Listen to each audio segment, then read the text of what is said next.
말씀 보겠습니다. 열왕기상 14장 1절에서 13절입니다. 열왕기상 14장 1절에서 13절.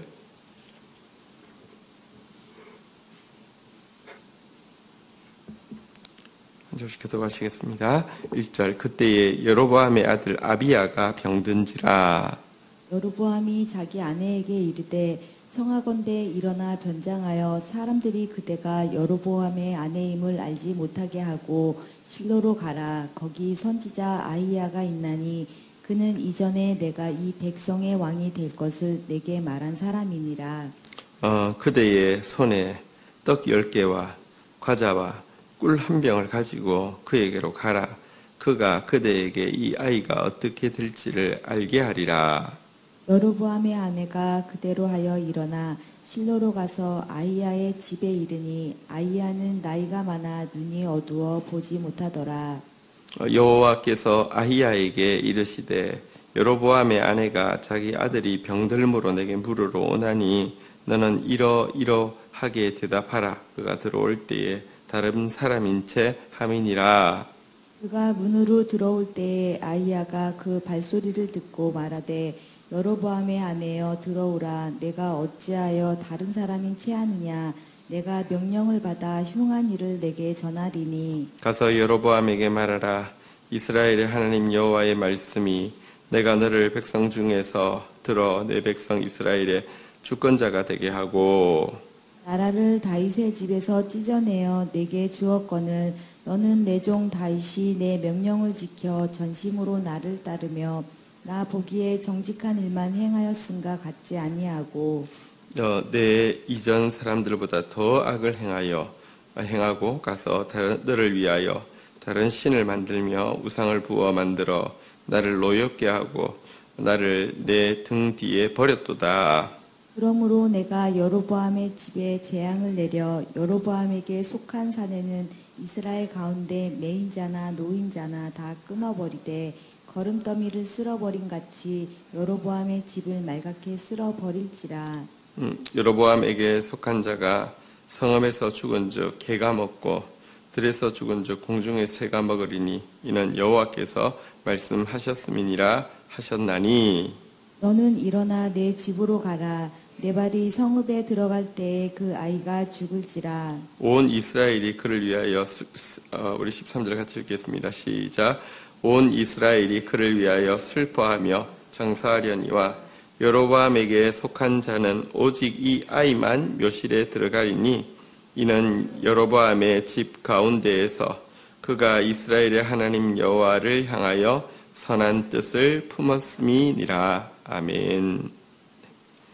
자, 이제 이 여로보암의 집에 선지자를 통하여서도 이제 경고하였지만 이제 하나님께서 이제 직접 이제 그 심판이 이제 일어나게 되는 것을 이제 오늘 본문부터 보여주고 있습니다. 그런데 심판 전에 하나님께서 구원하시는 장면이 오늘 본문의 모습입니다. 한번 좀 보도록 하겠습니다. 자, 우리 1절, 2절 교독하겠습니다. 그때 여로보암의 아들 아비야가 병든지라. 여로보암이 자기 아내에게 이르되 청하건대 일어나 변장하여 사람들이 그대가 여로보암의 아내임을 알지 못하게 하고 실로로 가라. 거기 선지자 아히야가 있나니 그는 이전에 내가 이 백성의 왕이 될 것을 내게 말한 사람이니라. 네, 이 여로보암이 어떤 모습인지 오늘 이 행동에 잘 나타나고 있습니다. 아들이 이름이 있는데요, 아비야인데요.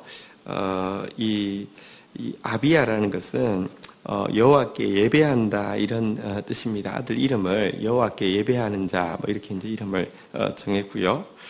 또 그 아이에게 병이 들자 이제 자기한테 선지자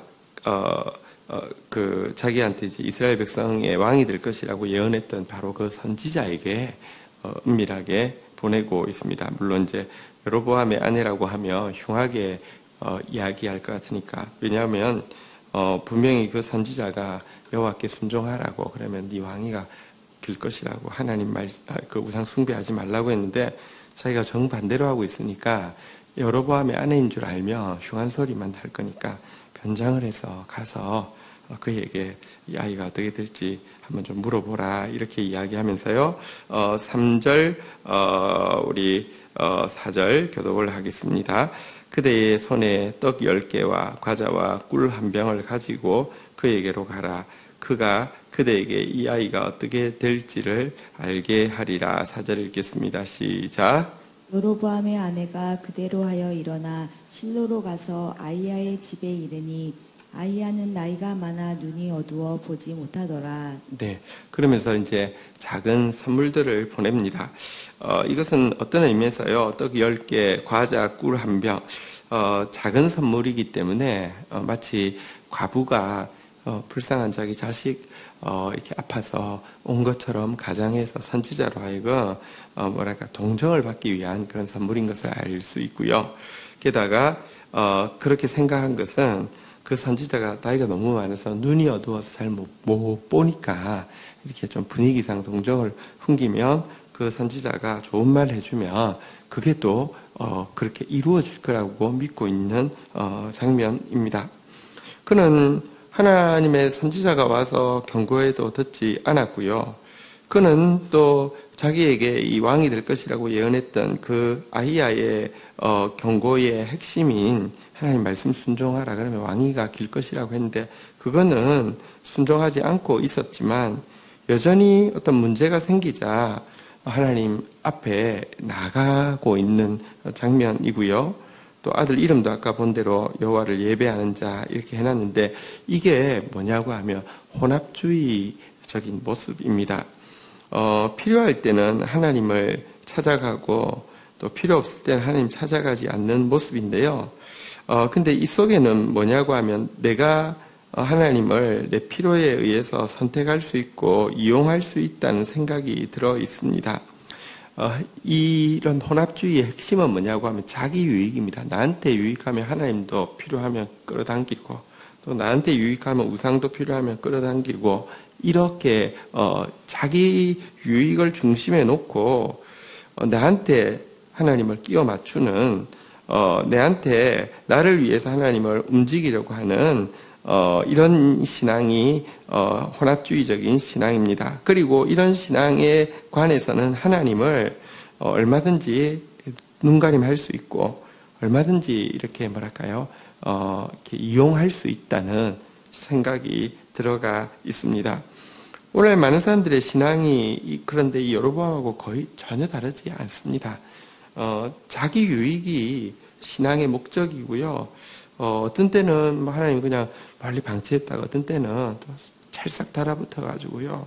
온갖 이렇게 그 불쌍한 척하고 또 아양을 떨고 또 막 거래를 하려고 하고 하면서 결국은 이용할 수 있다고 속일 수 있다고 생각합니다. 여러분 그렇지 않습니다. 하나님이 우주의 주인이시고요. 우리가 그에게 맞추어야 합니다. 물론 하나님은요.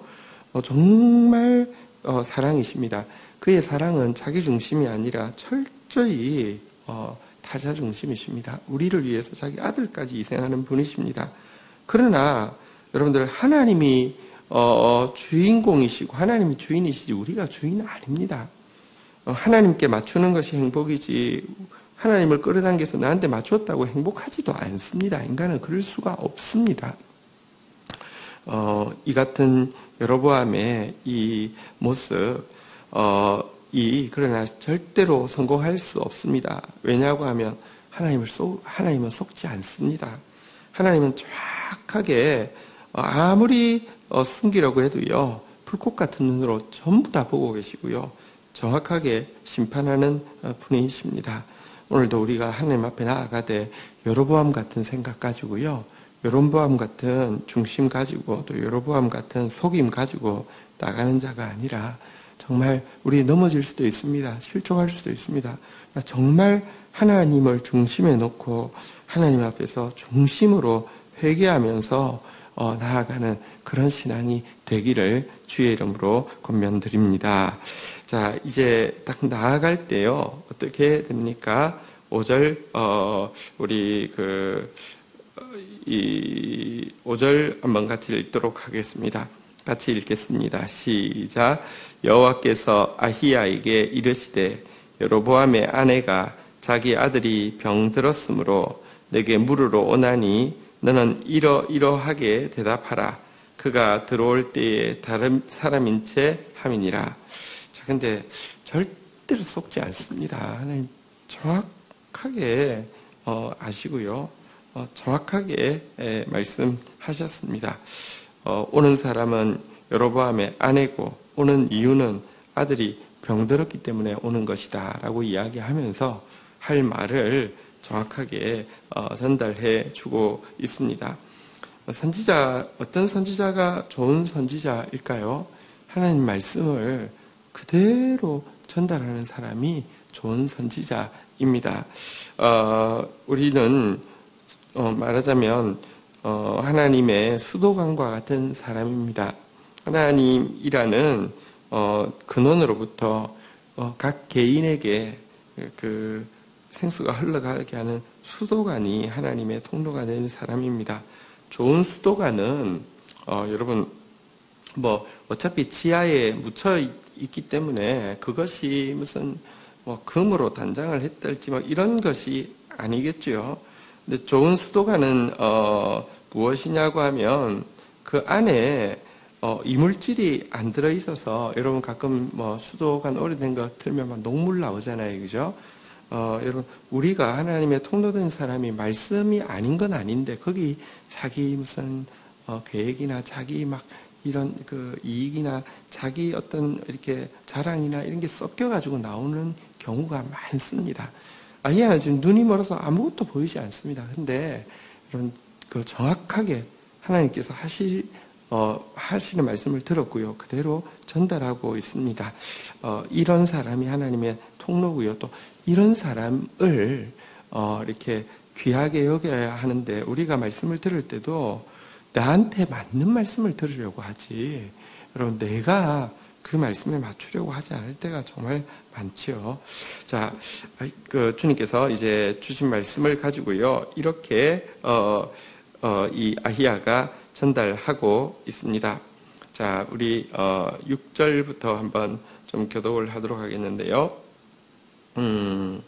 우리 19절까지 교독을 하겠습니다. 그가 문에 때에 아히야가 그 발소리를 듣고 말하되 여로보암의 아내여 들어오라. 내가 어찌하여 다른 사람인체 하느냐. 내가 명령을 받아 흉한 일을 내게 전하리니. 가서 여로보암에게 말하라. 이스라엘의 하나님 여호와의 말씀이 내가 너를 백성 중에서 들어 내 백성 이스라엘의 주권자가 되게 하고 나라를 다윗의 집에서 찢어내어 내게 주었거늘 너는 내 종 다윗이 내 명령을 지켜 전심으로 나를 따르며 나 보기에 정직한 일만 행하였음과 같지 아니하고 내 이전 사람들보다도 더 악을 행하고 가서 너를 위하여 다른 신을 만들며 우상을 부어 만들어 나를 노엽게 하고 나를 내 등 뒤에 버렸도다. 네, 지금 이제 전달하고 있습니다. 흉한 일을 전하겠다고 하면서 왜 흉한 일을 전하는지 먼저 그 진단을 하고 있습니다. 하나님께서요, 이 아히야를 통해서 말씀하신 대로 이루어 주셨습니다. 이스라엘의 주권자가 되게 해서 10지파를 맡겨 주셨고요. 또 다윗의 집에서 찢어내어서 나라를 맡겨 주셨습니다. 그러면서 부탁하신 거 한 가지죠. 여호와의 말씀 지키라고. 그런데 그는 여호와의 말씀 지키지 않았습니다. 다윗은 전심으로 주를 따르고 주 앞에서 정직했는데요. 그는 그전 어떤 사람보다 더 악을 행하고 우상을 만들었는데요. 여기 보니까요. 한번 따라하겠습니다. 너를 위하여 다른 신을 만들며. 사실 우상 숭배는 사실은 자아 숭배이지 다른 것이 아닙니다. 그가 금송아지를 만든 이유가 무엇입니까? 자기 왕국이 혹시 사람들이 예루살렘으로 순례하다가 자기 버릴까 봐서 자기 숭배이지 금송아지를 숭배하는 게 아닙니다. 그리고 자아를 숭배하는 사람은 꼭 황금을 숭배하게 되어 있습니다. 결국 여러분들 하나님이 우리를 영혼을 부어 만들어 앞서 우리 인간의 가치는 돈에 있지 않고 그 영혼에 있습니다. 그런데요, 하나님을 알고 자기를 알면 영혼의 가치를 알고 자기 영혼을 존귀하게 만들게 되어 있는데요. 하나님을 모르는 상태에서 자기를 높이면요, 자기를 금치라는 게 자기를 높이는 줄 아는 것입니다. 정말 자기 가치를 스스로가 가장 격화시키는 것입니다. 어쨌든 자기를 위해서 우상 숭배했다고 이야기하면서 또 하나님을 등 뒤에 버렸다고 이야기를 하고 있습니다. 정말 하나님을 버리고 자기를 선택하는 것, 이건 가장 많이 손해보는 것입니다. 가장 어리석은 일을 하는 것입니다. 자, 이제부터 심판을 예언하고 있습니다. 10절, 11절에 무서운 심판이 나오고 있습니다. 교독하겠습니다. 그러므로 내가 여로보암의 집에 재앙을 내려 여로보암에게 속한 사내는 이스라엘 가운데 매인자나 노인자나 다 끊어버리되 거름더미를 썰어버림같이 여로보암의 집을 말갛게 썰어버릴지라. 여로보암에게 속한 자가 성읍에서 죽은즉 개가 먹고 들에서 죽은즉 공중의 새가 먹으리니 이는 여호와께서 말씀하셨음이니라 하셨나니. 네. 심판이 이제 그에게 임할 것이라고 이야기하고 있고요. 결국 그 집안에 속한 사람은 한 명도 빠짐없이 이 거름더미에 쓸어버리듯이 똥인데요. 똥 치우듯이 여러분들 집에 만약에 무슨 강아지가 똥을 쌌거나 아니면 애가 똥을 쌌으면 치울 때 조금은 남겨놓고 아유 그래도 아까운데 하고 조금 남기고 닦습니까? 아니면 막 락스까지 해가지고 아예 그냥 하나도 안 남게 치웁니까? 이것처럼 이 거름더미가 원래 이제 똥인데요. 그렇게 치우듯이 깨끗하게 흔적도 안 남기고 쓸어버릴 것이다. 성읍에서 죽으면 개가 먹고 공중에서 죽으면 그 들에서 죽으면 공중에 새가 먹을 것이다. 진짜 무시무시한 심판을 경고하셨습니다. 여러분, 하나님 처음부터 이렇게 경고하지 않았습니다. 선지자를 보내서요, 이렇게 이 제단이 무너질 것이다. 여기에 우상 숭배하던 자들이 불태워 죽임을 당할 것이다 하고, 그때 손이 말랐던 그에게 비니까 손도 회복시켜 주시고 하셨습니다. 기회를 하나님이 덜 주셔서가 아니라요, 계속 거부할 때 그가 이 무시무시한 심판을 자초한 것입니다. 자, 그런데 12절, 13절을 한번 좀 보도록 하겠습니다. 교독을 하겠습니다. 너는 일어나 내 집으로 가라. 내 발이 성읍에 들어갈 때에 그 아이가 죽을지라. 온 이스라엘이 그를 위하여 슬퍼하며 장사하려니와 여로보암에게 속한 자는 오직 이 아이만 묘실에 들어가리니 이는 여로보암의 집 가운데에서 그가 이스라엘의 하나님 여호와를 향하여 선한 뜻을 품었음이니라. 네. 근데 이제 정작 지금 온 건은 무엇이냐고 하면 이 아들 아비야가 어떻게 되는지 이것 때문에 왔잖아요, 그죠? 근데 여기에 대해서 무엇이라고 이야기냐면 네가 일어나서 집에 딱 그 성읍에 발을 딱 들이는 순간 그 아이가 죽을 거다 이랬습니다. 지금 이제 이후에 올 그 가문이 멸절되는 것은 여러분 믿지 않으면 두렵지도 않을 것입니다. 그리고 또 결국 가도 돌아갔는데 이거 제대로 믿지 않기 때문에 그대로 하다가 이대로 임했는데요. 당장 온 이유는 그의 지금 눈에 보이는 아들의 질병 때문에 왔는데 그 아들은 딱 발 딛자마자 죽을 것이라고 했습니다.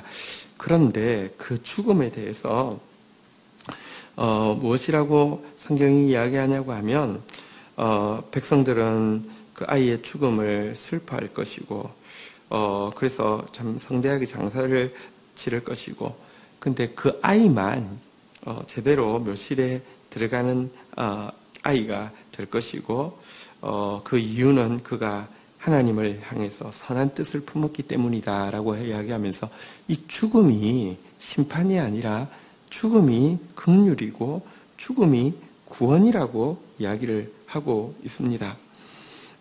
실제 이 아이는요, 아버지의 그 잘못된 종교 정책에 동조하지 않을 뿐 아니라 예루살렘으로 절기를 지키러 가는 사람들을 도와주기도 하고 자기도 직접 예루살렘에 올라가서 절기를 지켰다고 합니다. 자, 우리는 생각합니다. 어쨌거나 이 아이 때문에 갔으면 여러분 이 지금 여로보암은 사실은 자기 중심이고 자기 이익 중심이니까 속에서라도 가서 만약에 뭐 이제 그 선지자가 이렇게 이야기할 수 있겠죠. 이 엄마는 무슨 과부라고 생각하고 와 이렇게 이야기했을 수 만약에 자기가 가정할 때 선지자니까 이 아이가 이렇게 된 것은 이 나라가 이렇게 된 것은 왕 여로보암이라는 이 못된 왕 때문에 그런데 그 왕에게 저주가 있을 거라고. 그래도 이 애가 무슨 죄가 있냐고. 이 불쌍한 이 백성들이 먹었은 죄가 있냐고. 이 아이는 나을 거라고 이렇게 이야기해도요. 그 소식 가지고 뭐 할렐루야 이럴 겁니다. 사실 눈에 보이는 딱 목적만 이루어지면 아무 문제 없습니다. 자, 그런데 결국 그가 눈에 보이는 목적이라고 생각했던 아이가 딱 돌아가자. 그러니까 얼굴도 보기 전에 이제 죽을 거라는 이 이야기는 재앙처럼 보이는데요.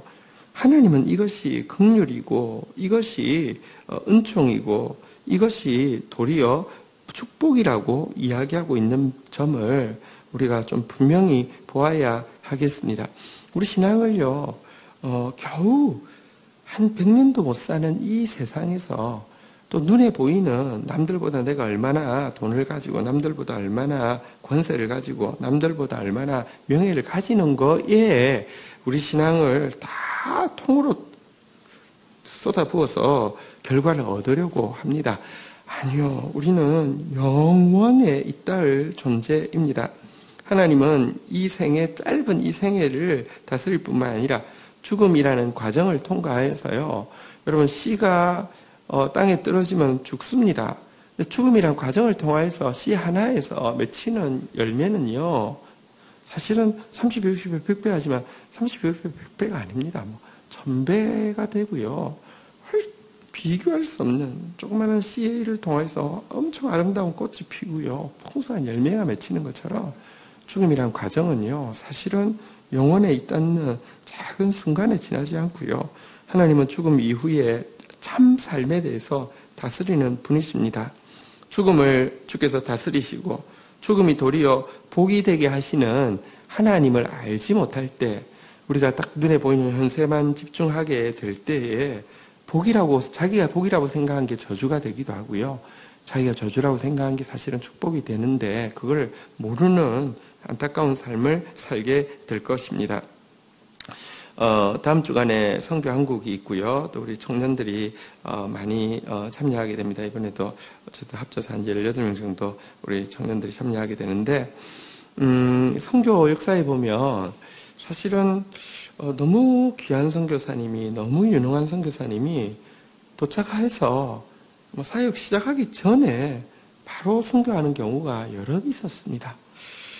너무 이해가 안 되고 저렇게 유능한 분이 저렇게 훌륭한 분이 저렇게 잘 준비된 분을 한 번도 써보지도 않고 순교당하도록 그렇게 왜 하나님 놔두실까 그럴 생각이 들고 회의가 듭니다. 예를 들어 짐 엘리엇과 그의 이제 친구들 5명 이렇게 그와 함께 5 같은 경우는 이 정말 잘 준비된 사람인데 식인종들에게 복음을 전하기 위해서 오랜 기간 동안 그들과 이제 교통을 이렇게 선물을 이렇게 공중에서 비행기를 통해서 주고받고 이렇게 하면서 교제를 하고 첫 발을 내디뎠는데 와서 다 창으로 찔러 죽였습니다. 그때 막 미국 언론에서 무슨 낭비냐고 온 언론이 들끓으면서 막 이렇게 비방하고 책망하고 그랬던 적이 있습니다. 실제로 이해가 잘 안 됩니다. 근데요, 이 죽음 이전까지만 삶이라고 생각할 때는 결국 풀리지 않는 문제가 많이 있습니다. 그러나 영원을 생각할 때 여러분 어쩌면 하나님은 그들의 순수함을 그들이 맺을 사역의 열매보다 훨씬 더 기뻐하신 것이고요. 또 그들의 죽음을 통하여서 사실 훨씬 더 많은 열매가 맺히게 될 것을 아셨기 때문에 그것을 허락하시는 분이십니다. 우리는 생명도 죽음도 주님께 맡길 수 있을 때에만 살아도 가장 삶다운 삶을 살 수 있습니다.